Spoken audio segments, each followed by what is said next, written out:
इनकी इतनी औकात है।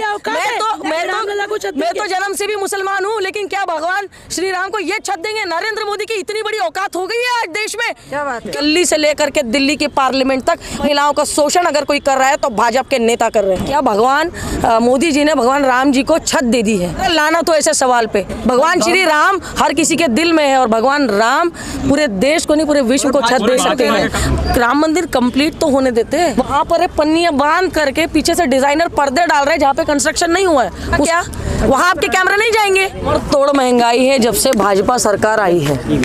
ठीक है, इस चीज़ पर आप लोग ध्यान रखिए। अब आपने कहा कि देश के प्रधानमंत्री बहुत ही संस्कारी भाषा बोलते हैं, तो ये वही प्रधानमंत्री है जो 50 करोड़ की कांग्रेस की विधवा कहते थे। 50 करोड़ की गर्लफ्रेंड और कांग्रेस की विधवा, वो आदरणीय स्वर्गीय राजीव गांधी जी की पत्नी है। आपने उनको किस तरीके से ट्रोल किया? कांग्रेस की विधवा। क्या ये चरित्र और ये संस्कार और क्या ये एक प्रधानमंत्री के पद की गरिमा है या नहीं? आप सिर्फ ये बताइए मुझे, कैसे आप बोल सकते हैं? बिल्किस बानो की आपने बात की, मैं आपको कहूँगी प्रधानमंत्री ने लाल किले से ऐलान किया था कि मैं महिला सुरक्षा मेरा पहला कर्तव्य है। महिला इस देश की जान है, इस देश का गौरव है, इस देश का सम्मान है। और 3-4 घंटों के अंदर वो 11 रेपिस्ट को, 11 बलात्कारियों को आपने बरी कर दिया, वो भी स्वागत सत्कार और सम्मान के साथ। यही भाजपा का सुप्रीम कोर्ट का यही भाजपा का संस्कार है। क्योंकि बीजेपी केवल एक कठपुतली है, रिमोट कंट्रोल आरएसएस से चल रही है। मनुष्य मूर्ति में क्या है? वहाँ पर ये लिखा गया है कि महिला केवल एक इस्तेमाल की वस्तु है। इसीलिए वो लोग इस तरीके से महिलाओं को ट्रोल करने की बात करते हैं। गली से लेकर के दिल्ली की पार्लियामेंट तक महिलाओं का शोषण अगर कोई कर रहा है तो भाजपा के नेता कर रहे हैं। मैम, ईवीएम पर आप सवाल उठाते हैं, लेकिन चुनाव आयोग कहता है कि निष्पक्ष है, कोई गड़बड़ी नहीं है। चोर कभी मानेगा कि मैंने चोरी की है? तुम जब तक उसको कोई एविडेंस नहीं दे दोगे, उसको रंगे हाथों नहीं पकड़ोगे, तब तक के बोलोगे क्या तुम चोर किए हो? नहीं किए हो ना, फिर काहे बोल रहे हो ऐसा? लेकिन वो बीजेपी वाले वीवीपी पैड पर आप हमारे को पर्ची काहे नहीं दे रहे हो?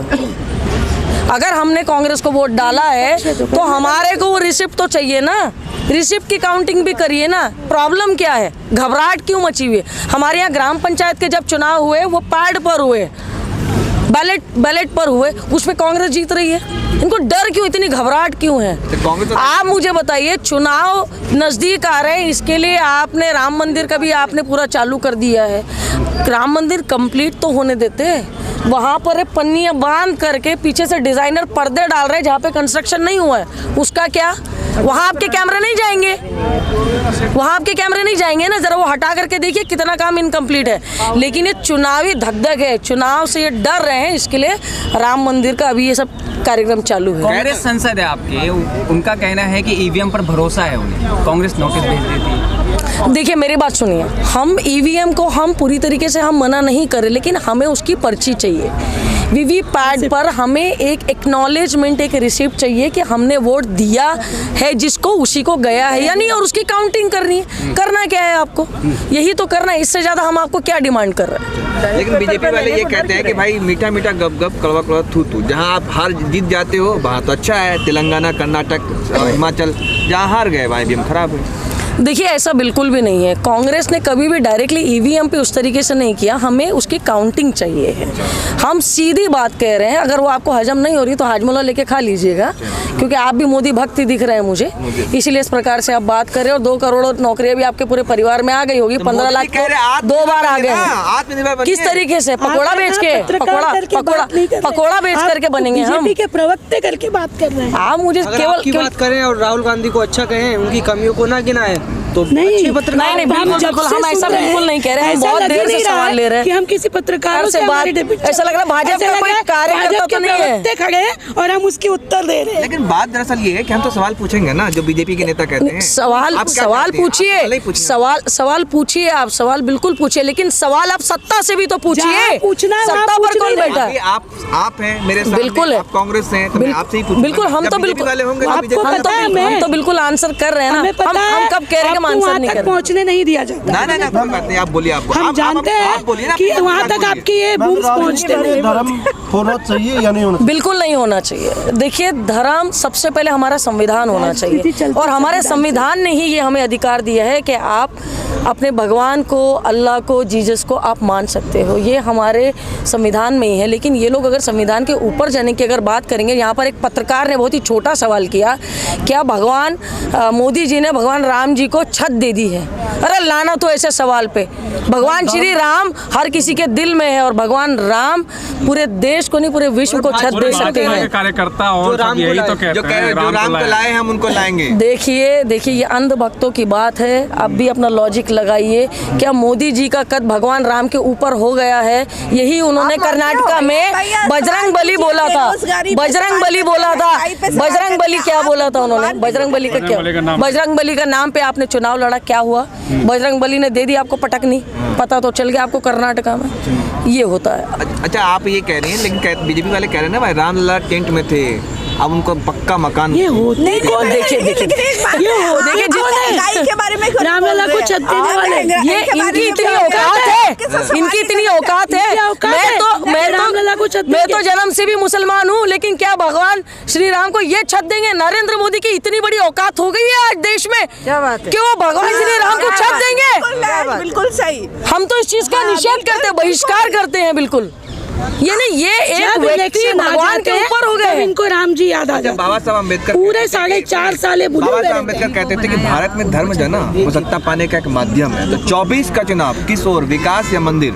इस बार विकास बिल्कुल, क्योंकि युवा जिस तरीके से बेरोजगार हुआ है, 9 सालों से वो बहुत ज्यादा परेशान हो चुका है। और जिस तरीके से देश में धर्म में, जैसे हमारी मैडम ने कहा कि फूट डालो, राजनीति करो, जिस तरीके से किया गया, अब वो बिल्कुल भी नहीं चलेगा। कौन सा वाला युवा? पेड़ वाला युवा? कौन सा युवा कह रहा? मैं युवा नहीं हूँ, अंधभक्त। हम युवा नहीं है। हम कितना स्ट्रगल कर रहे हैं। गलत सवाल है। कोई युवा मध्य प्रदेश और राम मंदिर बनाने की, देखिए, राज्य चुनाव को जी कोरोना में ऑक्सीजन से मरने वाले लोगों की देखिए, विधानसभा चुनाव को हम पार्लियामेंट चुनाव से हम कहीं भी कनेक्ट नहीं कर सकते। सबसे पहली गलत बात ये है। लेकिन सेमीफाइनल था ना। बिल्कुल, किसने कहा? मोदी जी ने ना।